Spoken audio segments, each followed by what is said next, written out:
NFR Extra follows all your favorite cowboys, interviews legends of rodeo, and talks to the best of country music. Follow Nevada Caldwell, Ryland Bentley, and Steve Godert every week as they delve deep into the stories behind the road to gold in Vegas at the National Finals Rodeo. It's revealing, comedic, and sometimes emotional. Find it on Spotify or anywhere you listen to podcasts. NFR Extra. All dirt, all rodeo, all year.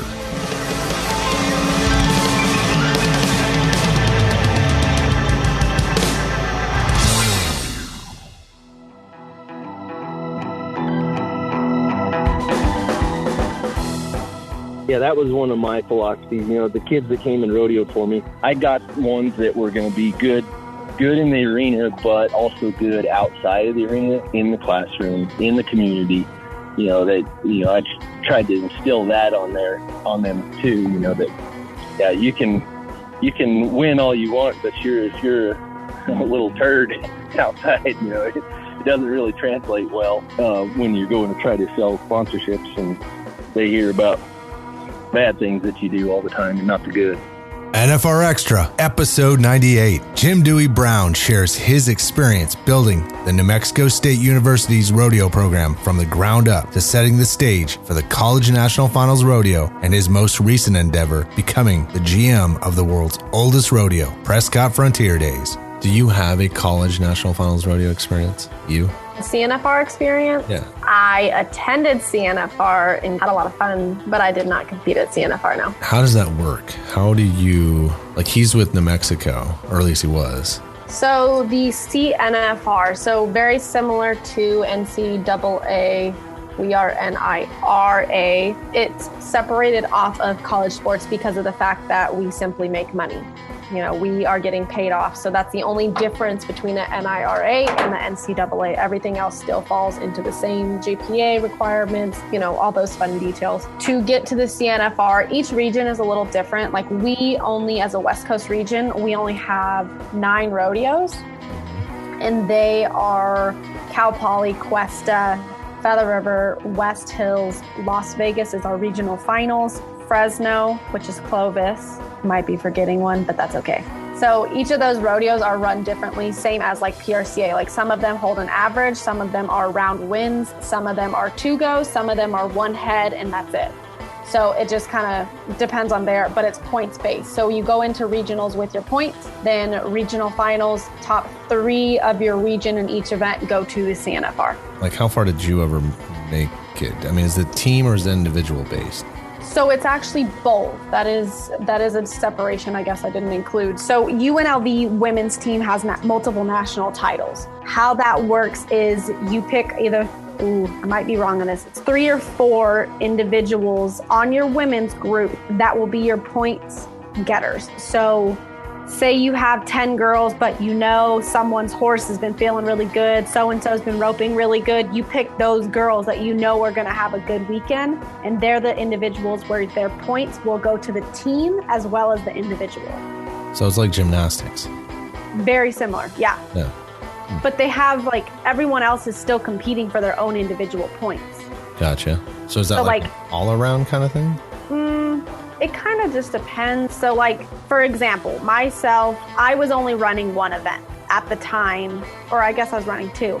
I only had the ability to place in 2 events where Taylor Rivera on our UNLV rodeo team, she was entered in all 4 or 5 events. So it only made sense to put her on your points roster, even if say her goat horse was out, right? It still makes more sense to put her on the points roster because she has more opportunities to pull in points versus me. Now, granted, I still was competing for myself and for the chance to go to CNFR. It doesn't affect me in any other way, but her points will go to the team versus where mine are just singly going to mine. And you can only, in the rodeo, each rodeo, your coach picks different people. It's a lot to wrap your head around. It's a lot. Yeah. At CNFR, I think you actually still have to place only certain amount of people on your rodeo team. It's not like everyone at UNLV. So say Texas A&M sends 20 contestants because they just dominated the Southern region, it doesn't matter. Like, that coach still has to pick 3 or 4 individuals that are their their points person, which typically goes into, if you have an individual that qualified in 2 events, you're going to pick them because their odds are better to win. Enjoy our conversation with Jim Dewey Brown. Stay tuned to the end for Last Call with Steve and his good buddy, NFR announcer Andy Seidler. Looking for tickets to the Wrangler National Finals Rodeo? StubHub is the official secondary and fan-to-fan site of the rodeo. Fans can buy and sell their tickets through a safe and secure online marketplace. Visit nfrexperience.com. This is Emily Miller-Beisel, and we are on NFR Extra.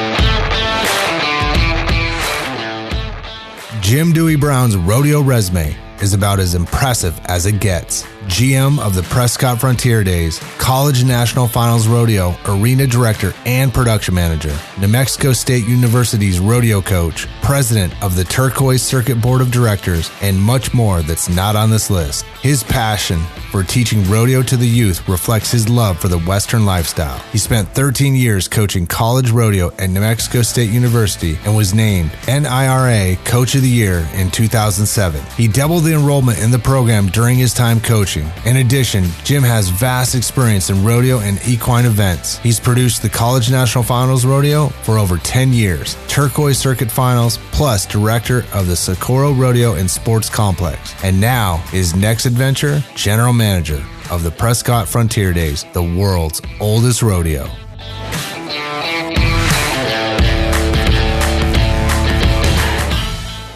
Jim Dewey Brown, welcome to NFR Extras, sir. How are you doing right now? I am great. I am sweating, and it's hot up here in Casper, Wyoming. We are setting up for the College National Finals as we speak.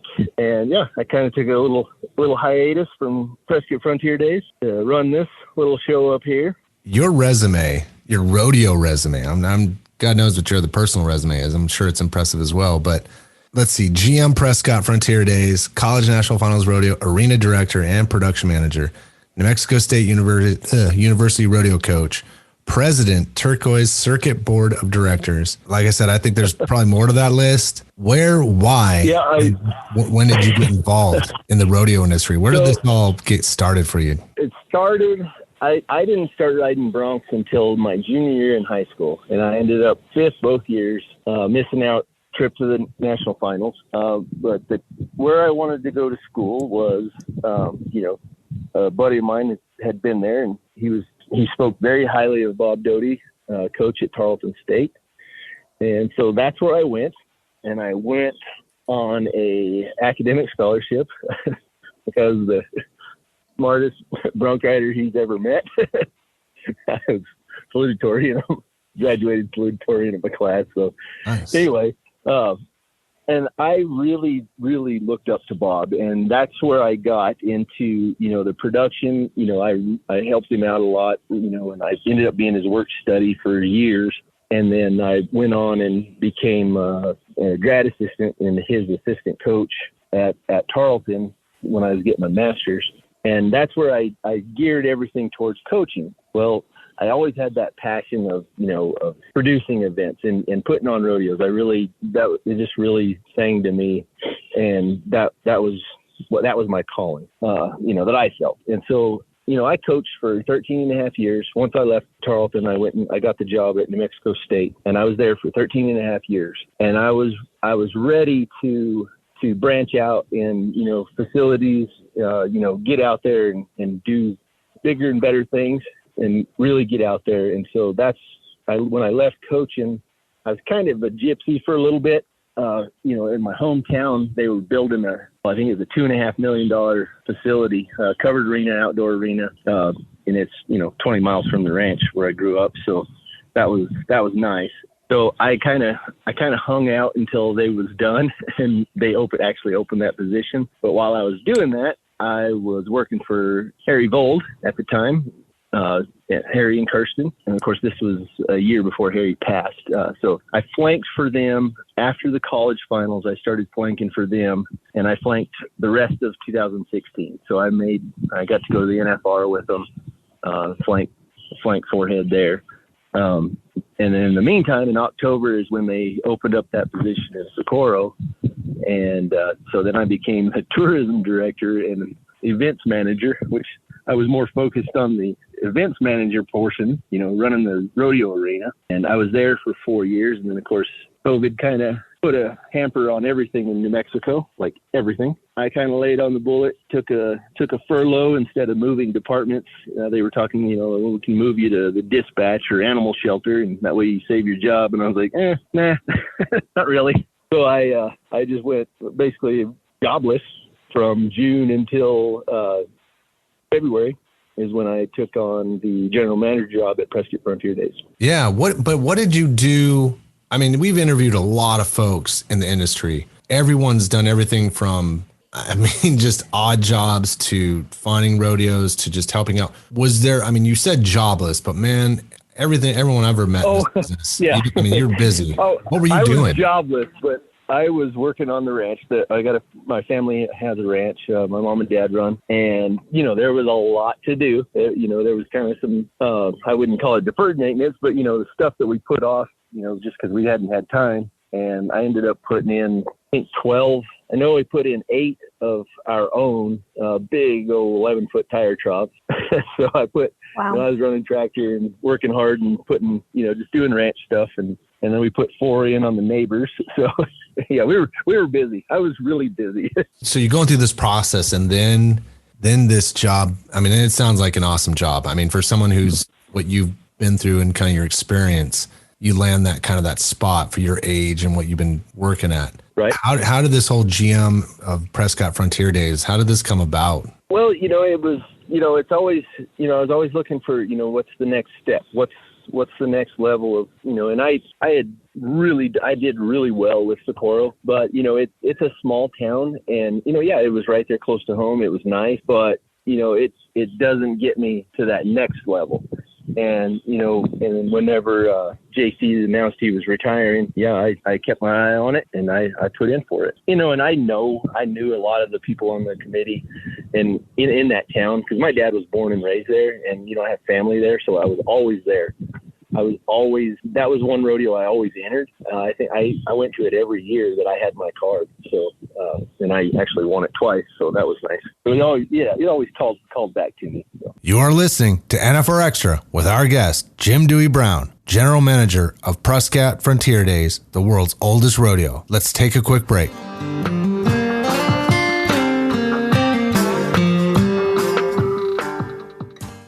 NFR Extra follows cowboys, talks to legends and country stars, and finds the stories that make up the season that leads to the annual showdown in December. Follow me, Nevada Caldwell, Rylan Bentley, and Steve Goder as we delve deep into the stories in and behind the road to gold. Listen to NFR Extra on Rural Radio, channel 147 on SiriusXM every Monday at 8 p.m. Pacific, 11 Eastern, with a re-air Tuesday in the same time slot. NFR Extra, all dirt, all rodeo, all year. We're back, and we don't want you to miss anything. Make NFRExperience.com your link to hear it first. You will get info on NFR events, Vegas concerts, insider tips, and more, all directly to your inbox. Just go to NFRExperience.com, verify your email address, and pick the experiences you want to hear more about. And new this year, we will send you customized announcements and special offers directly to your mobile number now and throughout the NFR. Check out NFRExperience.com for details.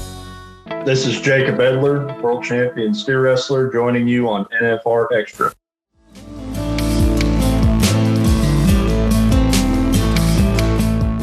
Jim Dewey Brown here on NFR Extra. So what is the history behind Prescott Frontier Days and it being coined the world's oldest rodeo? You said you've been attending this rodeo for many years. You've won it twice. What is the history behind this trademark? Well, so, back in 1888, they had, and actually I think I found a picture, and I got to find it, but again, but anyway, in 1888, the Prescott Committee put on what they called official rodeo. They had the criteria. You had added money, you had attendance, you took records, and you gave prizes. I think is what the several things are.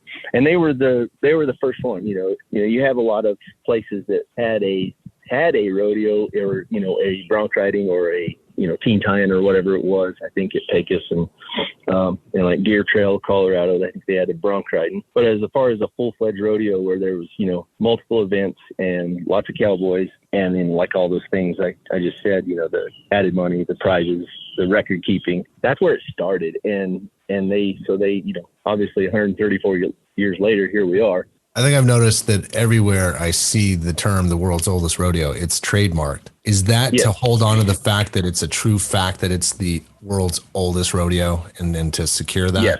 Is that where they came from? Yes. Yeah. We have a few others, that claim the same thing. They're the oldest. Well, they may be the oldest, but maybe they didn't have a committee. They didn't have added money. They didn't invite cowboys. Do you have generations? I mean, we're talking, 130 years. That's trying to do the math here on the generations. But do you have certain generations of families that have been involved with the rodeo since then? I've met several people that go back to early, before the war, World War II, that have family that competed in, before World War II. But further back, I haven't met, families of those folks. But yeah, I'm sure they're out there. 133 years, 34 will be this year. 34 this year. That is a long time. You've been attending, Prescott. What is the community of this rodeo like? It's amazing, the way this community gets behind this rodeo. There's so many things that moving parts that are going on, from the dance, the parade, the wild horse race, parking, beer sales. I mean, everything has its spot. We have another deal called Happy Hearts. It's, for special needs kids. And we have, just so much stuff that goes on, the kickoff party. And so we have, I want to say 200 members and over 600 volunteers that step up to put this rodeo on. And, like I said, it's not just the rodeo now, it's, everything. With that, we have the second largest parade in the state. And so with that, it's a huge draw. Which in turn helps our sponsors, and our sponsors, they are lining up to be a part of this. And it's amazing how easy, well, I wouldn't say easy, but it's a good sell. It's nice to be in a spot that is supported. So yeah, it's nice to be a part of something that's so supported throughout the community and throughout basically the whole county and the state. Now, I'm imagining that you had to get involved fundraising wise with New Mexico State as a coach. I mean, every coach in every university has to fundraise. What were the skills you learned going from there to here? Beg, borrow, and steal. and more, you laugh. It is funny, but yeah, as a coach, a lot of rodeo programs, college rodeo programs are, they're struggling. And it is whatever you can beg, borrow, and steal to get to make sure those kids have, practice stock, scholarships. You're able to put on a rodeo for them, and it's and sometimes it's really good, and sometimes it's not so good. And it just kind of depends on where you're at, and how much support you get from the university or the college, and so yeah, that a lot of that fundraising came from there, that experience there. So yeah, like you got to deal with the private sector quite more often than right. I would imagine some of those Texas coaches, or I'm just assuming, or Oklahoma, or not really knowing my knowledge of college rodeos, but it just seems like, yeah, New Mexico, I know UNLV because Ryland here, they had to hustle, get things going. Yeah, exactly. That kind of skill, was it something that, did you feel comfortable right away as a coach? No, it was a learned process. It was difficult. I was the first coach that NMSU had. I was the first official coach. They had advisors and stuff in the past. And, obviously I come in there first one. There's a lot of firsts going on, and, trying to build it to a level that is nationally recognized.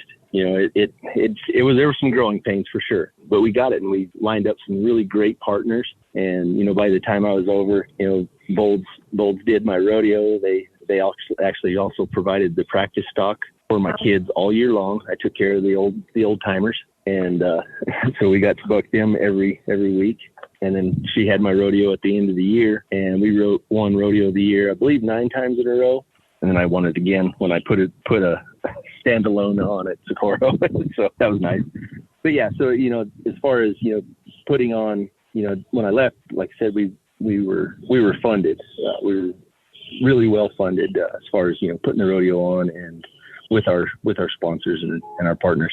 That's got to make you very attractive to the business side of what rodeo always needs, and that's dollars, right? I mean, someone knows how to develop it, not just ride or teach people how to ride. I mean, that's another, I'm sure. Right. Well, and that was one of my philosophies. The kids that came and rodeoed for me, I got ones that were going to be good in the arena, but also good outside of the arena, in the classroom, in the community.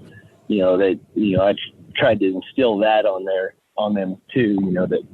That you can win all you want, but if you're a little turd outside, it doesn't really translate well when you're going to try to sell sponsorships and they hear about bad things that you do all the time and not the good. This is NFR Extra, and our guest today, Arena Director and Production Manager of the College National Finals Rodeo, Jim Dewey Brown. We will return after the break.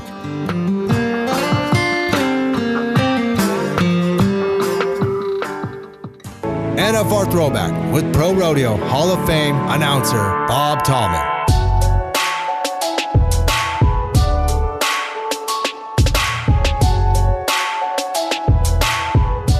My greatest memories would be going to the Thomas and Mack and being involved in an event that could not have been produced any better anywhere else in the world. And you have to understand that the NFR, the Wrangler National Finals Rodeo, trained Las Vegas. Las Vegas didn't train the NFR. And throughout all of the years since its inception way back, the Cowboys, their families, the fans came. And what they did is they showed Las Vegas what they wanted, and Las Vegas showed them what they had to offer. But where else are you going to find this? 75 high-rise hotels, beautiful properties, within a mile to 2 miles to 3 miles at the max of the Thomas and Mack Arena. Where else are you going to find that kind of financial and political support for a venue like the Wrangler NFR? And they understand. We are all working for the same end result goal, to crown a world champion cowboy and a cowgirl for the WPRA. And that's the big thing. It's been this way forever since 1959. And nobody does it like Vegas.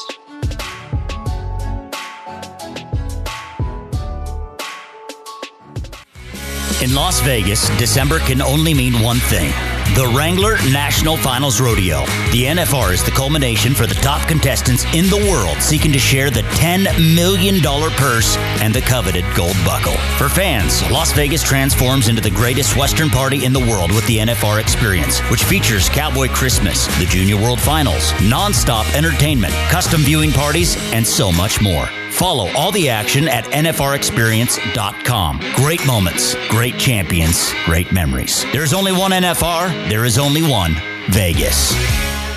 Kobe Lovell, world champion team roper, joining y'all on NFR Extra.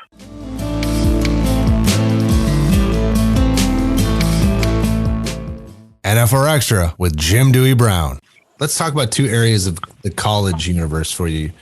What are some moments that, being that you've worked behind the scenes producing CNFR, are there any moments that stand out that you've experienced in your time being there, seeing some young people win and now go on to maybe the NFR? It's funny, they stick out, but there's so many of them that happen. I remember way back, Taos won the CNFR and then wins the world later on that year. I know there's several more, but I just can't tell you their names. But there's just so many. It seems like every year there's what kid that's here ends up at the NFR later on this year. That's pretty awesome, and I think that's a great selling point for for these college rodeo athletes that, hey, you can do both and you can excel in both and really succeed and all the while getting your degree, just in case something bad happens and you can't ride anymore, then you got a education to fall back on and go do something cool. Yeah, it's no different than in any sport, right? Basketball now has that around the world. Baseball has that. I mean, you can play AAA, AA, whatever. But at the end of the day, you can only do that for so long, and you're going to need something. At the end of the day, you blow your knee out or you tear something up. What are you going to do? I was fortunate enough that, I didn't have a whole lot of threatening injuries. I did blow my knee out once, but I was passionate about producing rodeos, and so I was able to, seg into that really easily. So, what about New Mexico State? And any memories there as a coach? I was coach of the year, national coach of the year in 2007, and then 2008 I was the president of the faculty president of the nation of the NIRA, and then 2009 is when Roger came on as commissioner and tapped me to be the arena director up here, and I've been it since then. Nice. Every year but last year because we didn't have one. All right. I'm going to test your Arizona knowledge. All right. So these are true and false, starting with Arizona. I need to study. I know. We're going to get you here. Let me get Google up real quick. Hang on. Arizona is the oldest known continuously inhabited area in America. True. If you are a fan of history of ancient civilization, you might be intrigued to know that Arizona is home to the Hopi village Orabi. I might have said that wrong, and I'm sorry if I did. This village in Navajo County, Arizona, is the oldest known continuously inhabited area in America, dating back to 1200 AD. That's crazy. Next one. There are more wilderness areas in Arizona than in the entire Midwest. Oh, yeah. True. Yeah. If you live in Prescott, you're probably a fan of open land, forest, and nature. However, you may not know just how much wilderness there truly is. Arizona has doubled the amount of wilderness area than the whole Midwest. Next one is Arizona has the most species of rattlesnakes of any state. I think that's true because you probably have a western diamondback, you probably have the Mexican blacktail, you probably have the sandy colored one. I can't remember what the name of it is, but yeah, there's a lot. That's true. There are 36 rattlesnake species. Yeah, no, thank you. Yeah, 13 of which is present in Arizona. Yep. It's awful. I thought Nevada was bad. Yeah. There's possible 25 years in prison for cutting down a cactus in Arizona. Saguaro. It's true. He already. That's true. Yep. All right. Well, there's that answer. Yeah. Don't do that. That's bad. The 5 C's of Arizona's economy are cattle, cars, cactus, cotton, and climate. Cattle, cars, cactus, cotton, and climate. I think that's probably close to right. Yeah. One that's not, but. You're exactly right. It is false. The actual 5 C's of Arizona's economy are cattle, copper, citrus, cotton, and climate. Yep. There you go. Copper. I knew there was a different one. Nevada, I think he is the first person to get all of your true and false questions correct. Yeah, Roger Mooney was, I think he was 3 for 5. Yeah, perfect. We did Georgia. Somebody, right? You beat everyone. I think there's 4 or 5 of them we've done this far. So snakes, though. Nice. I got to tell you. No, thank you. I think it's been a split. For some odd reason, the Cowboys that are down south have no problem with snakes. Like any down in the, let's just say the Gulf area or anything like that, just seem to kind of write them off as no problem, or they have no problem dealing with them. Anybody above that, and definitely heading towards the Pacific, do not like snakes at all. I absolutely hate snakes and spiders. They just give me the chills. Giving me the chills and the creeps right now. You are listening to NFR Extra with our guest, the 2007 National Intercollegiate Rodeo Association Coach of the Year, Jim Dewey Brown. We will wrap up our conversation after the break.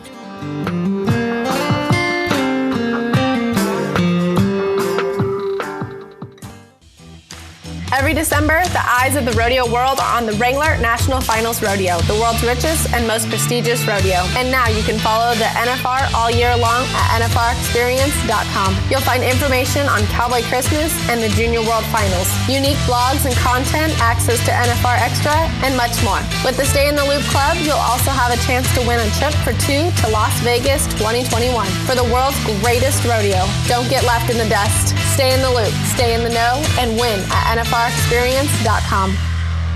I'm Casey Field, 5-time world champion bareback rider, and I am on NFR Extra.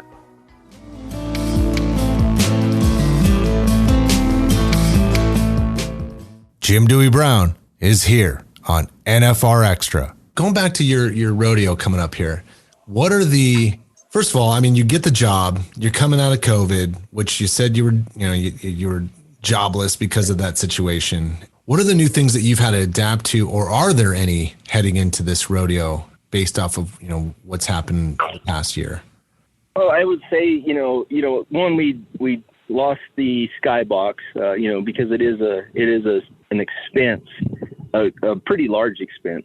And so we had to take that out, because, they didn't do well last year. The rodeo went on and it was good. The rodeo was good. It was just, I think they were operating at 25% capacity last year.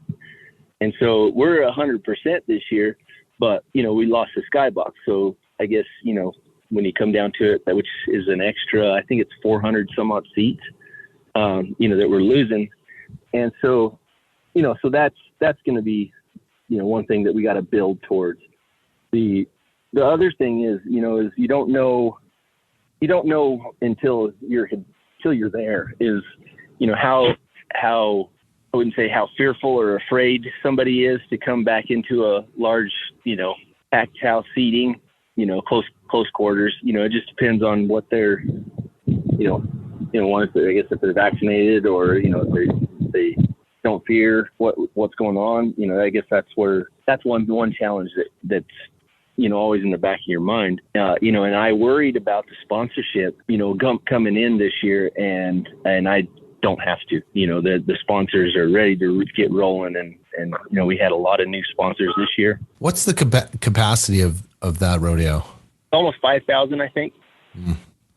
8 performances over 7 days. Gotcha. Yeah. Okay. Wow. Yeah, we have 2 on Saturday. Saturday's a busy day. We have a parade in the morning, and then we have a matinee performance at 1:30, and then a 7:30 performance. Man, I bet you the community is super pumped about that. Yes, absolutely. So before we let you go, so you have the rodeo, the parade, event for kids that I'm blanking your name. What are your must-dos? There you go. What are your must-dos while in Arizona attending this rodeo? Well, definitely the rodeo, obviously. Parade is always a hit. The dance, you can hit that after the performance. There's Thursday night is family night for the dance. So if you've got little ones, you can come up there for Thursday night. And then Friday, Saturday nights are 21 and up. Obviously you got 8 performances to go to, hit the parade. After the parade, hang out, check out Whiskey Row. That's always a really popular destination for, somebody's coming in and never been there. It's lots of history all in one little block of area. Pretty awesome. Yeah, you had me at Whiskey Row. Yeah. Yep. I think there's more bars on that street than anywhere else.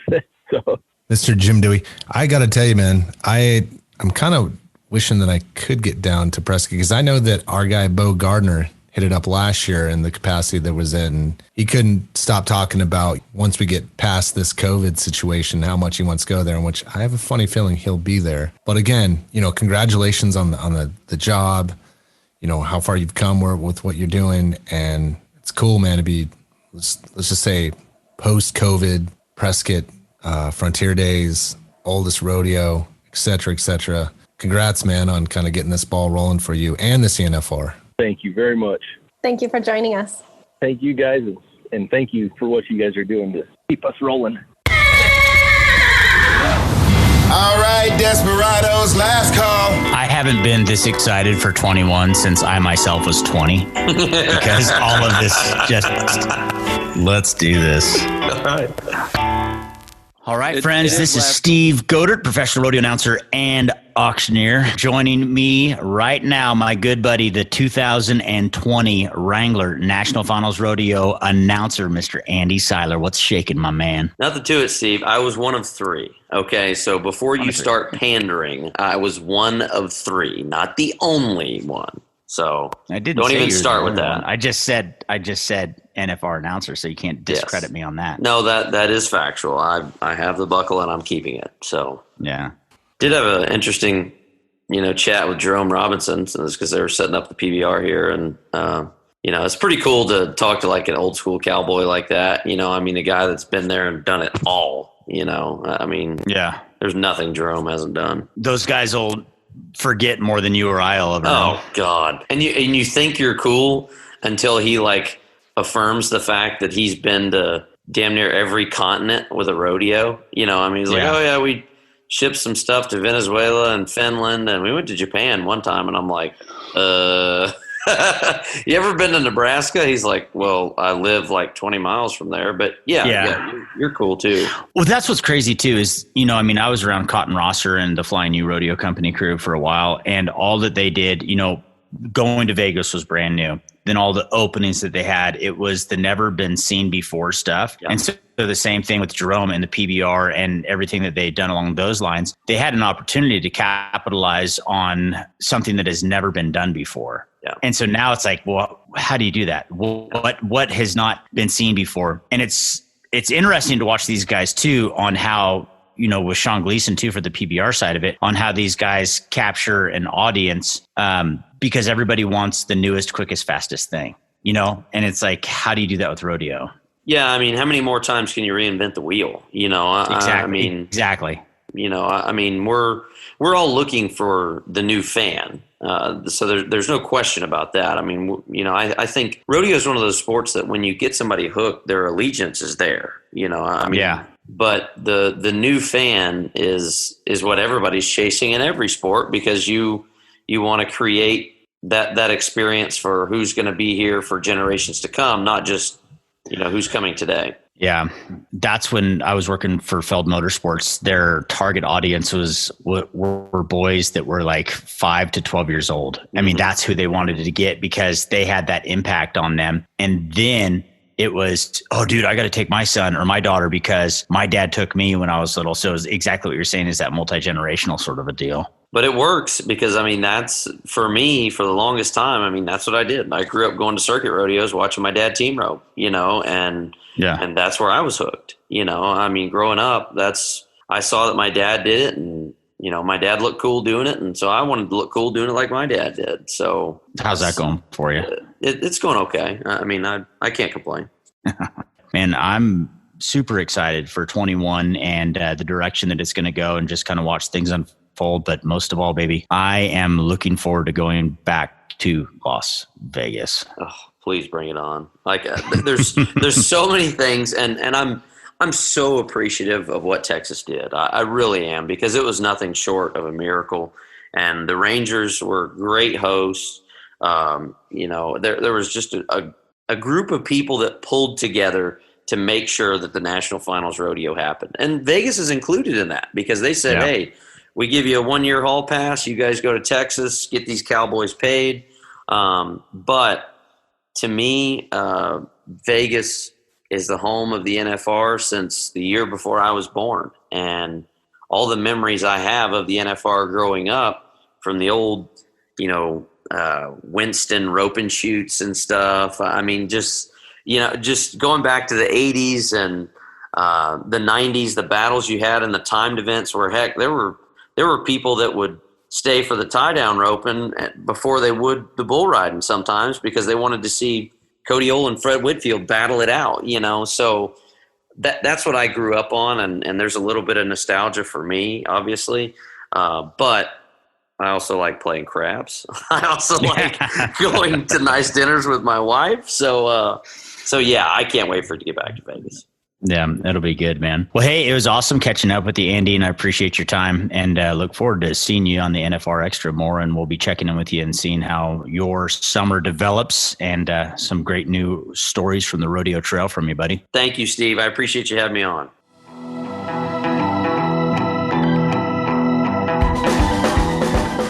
We want to thank Jim Dewey Brown for joining us on NFR Extra.